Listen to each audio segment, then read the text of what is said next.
Welcome to the Authority File. I'm Bill Mickey, your host and the editorial director at Choice. My guest for this series is the Reverend Dr. Cheri DiNovo. I'll be speaking with Cheri about her most recent book, The Queer Evangelist. It's a memoir of her remarkable life, and it's published by Wilfrid Laurier University Press, the sponsor of this series. The book's subtitle is A Socialist Clergy's Radically Honest Tale. Radical honesty is a recurring theme throughout the book. It's there as Cheri discusses her upbringing, her life on the street, and her sexuality. And it's also there as she writes about her evolution from her activism and community organizing to running her own business and becoming a minister of the United Church of Canada, where in 2001, she performed the first legal same-sex marriage ever registered. And she didn't stop there. In 2006, she successfully ran as the new Democratic member representing Parkdale High Park and was elected to the Legislative Assembly of Ontario. While in politics, she passed more LGBTQ bills than anyone in Canadian history before retiring in 2017 to become Minister of Trinity St. Paul's United Church and Centre for Faith, Justice, and the Arts in Toronto. In her radically honest self-portrayal is a message of hope for those who yearn for change, but especially those who need reassurance that systemic reform is indeed within reach and worth pursuing. In this final episode of our series, we talk about what matters when successfully fighting for social justice issues and the importance in keeping younger generations invested in politics.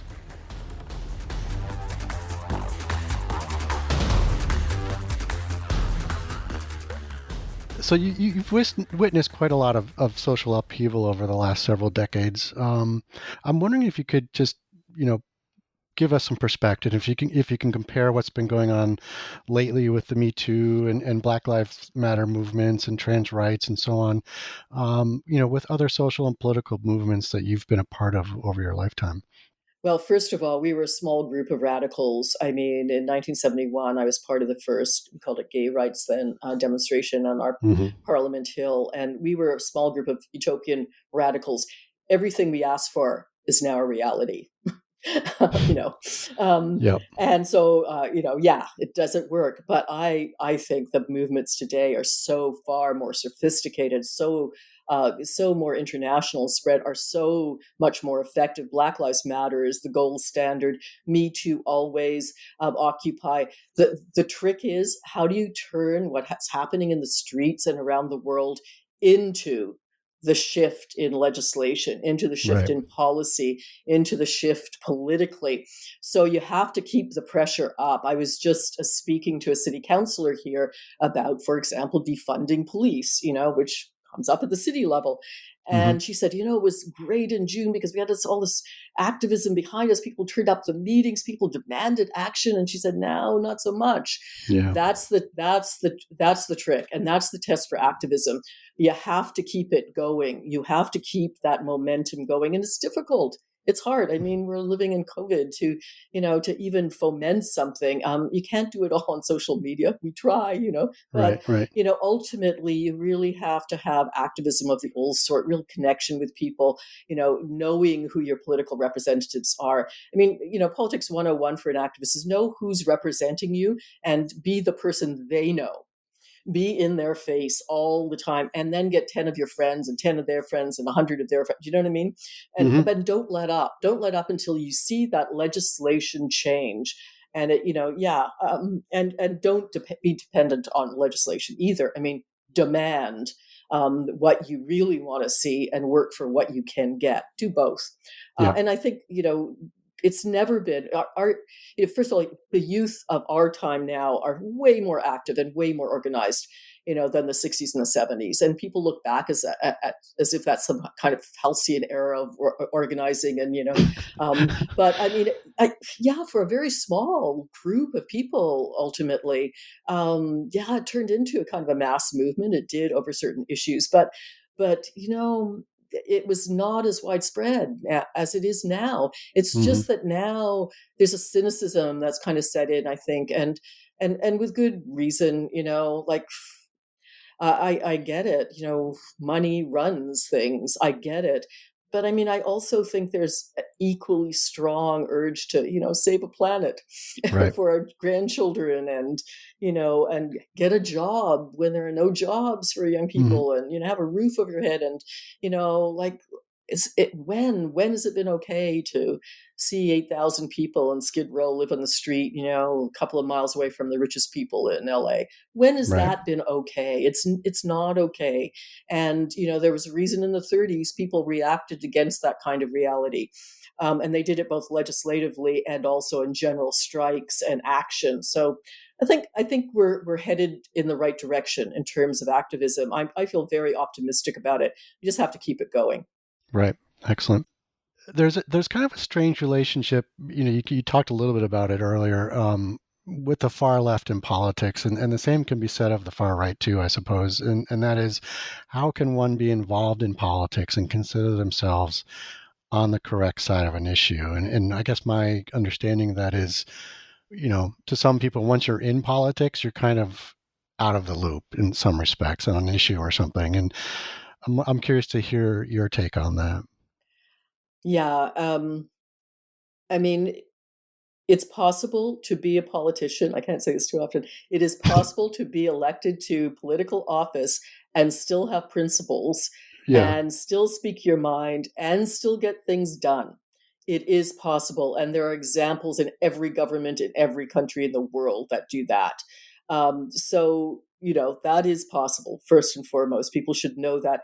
And, hitch your wagon to that person. Like, get behind them and amplify. And yes, absolutely, will they be able to stand up against the forces of global international capitalism? No, they will not on their own. Right. They will not. Right. That's not going to happen.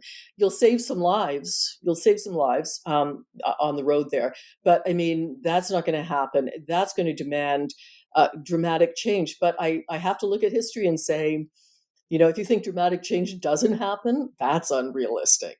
I Yeah. mean, as I said, we've got examples, even in my lifetime, of incredible dramatic change. The fall of the Soviet Union.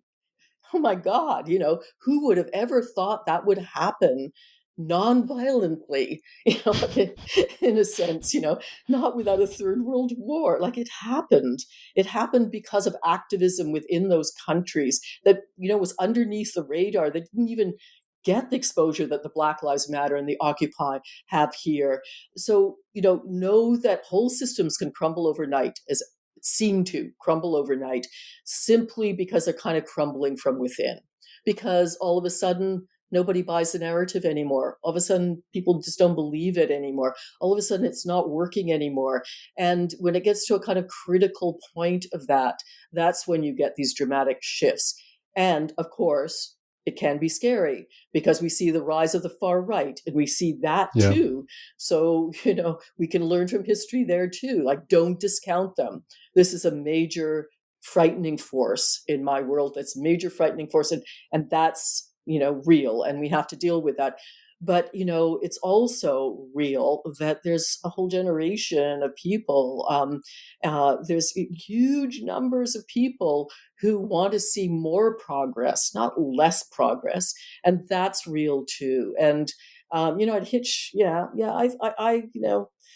I'm with, Martin Luther King on that one. I think the arc of history, yeah, in many ways does, tend towards progress.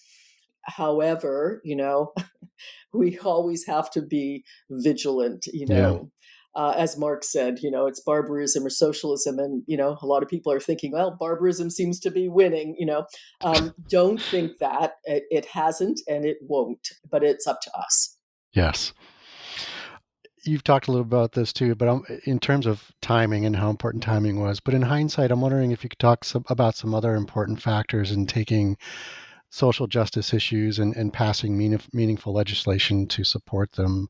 What really matters in those fights for change? Passion. I mean, Yeah. really being passionate about a cause. I mean, nobody, wants to, I mean, certainly nobody wants to take seriously politicians who do politics by polling. Yeah. And sadly, politics tends to that. Yeah. Politics tends to wanting to get reelected and chasing after issues rather than coming to the table with an issue that you feel passionate about and moving on that. I mean, if you haven't seen, Mr. Smith Goes to Washington, you should.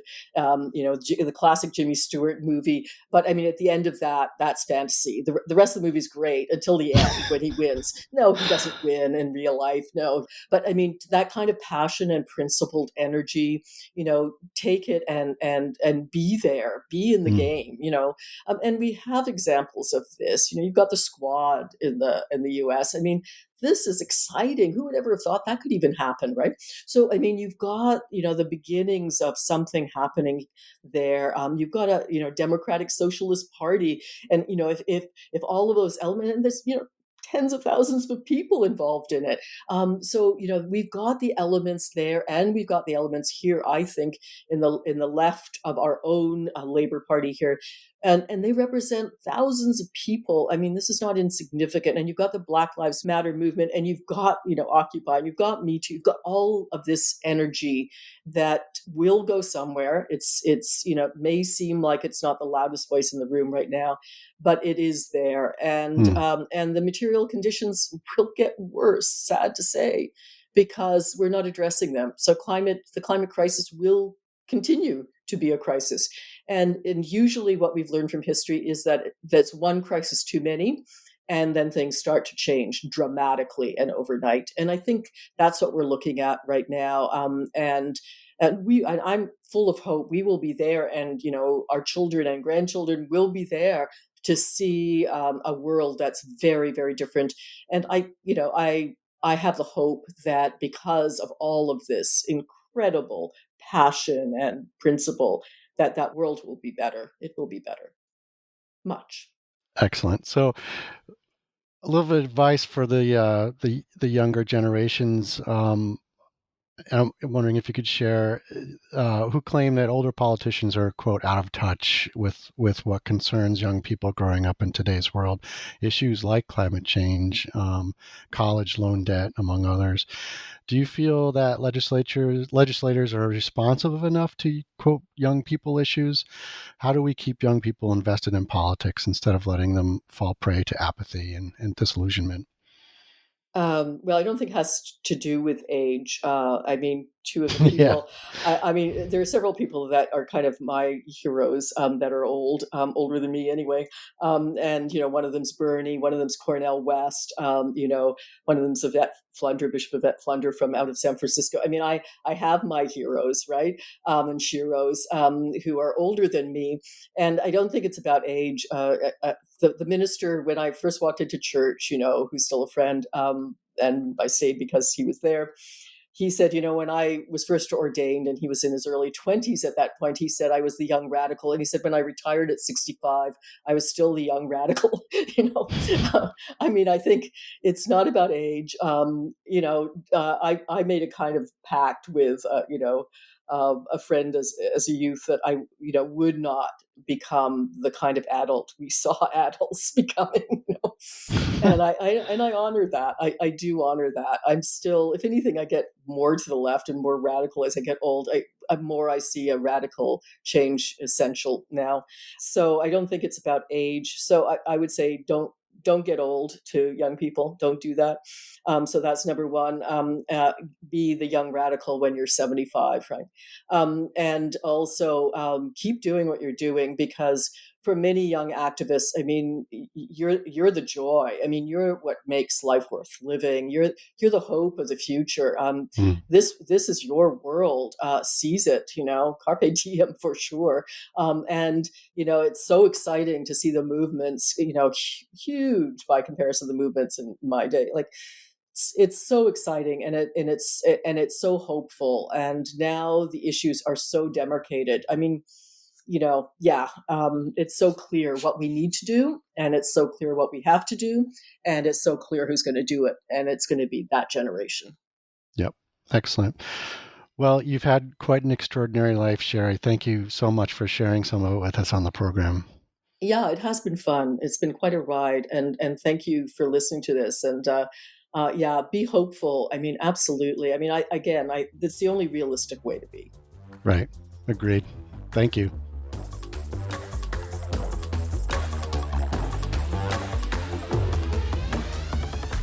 You just heard from Cheri DiNovo. Cheri is the author of her memoir, The Queer Evangelist, and minister of Trinity St. Paul's United Church and Center for Faith, Justice, and the Arts in Toronto. Wilfrid Laurier University Press is the sponsor of this series. If you like what you hear, rate us or give us a review on your podcast platform of choice.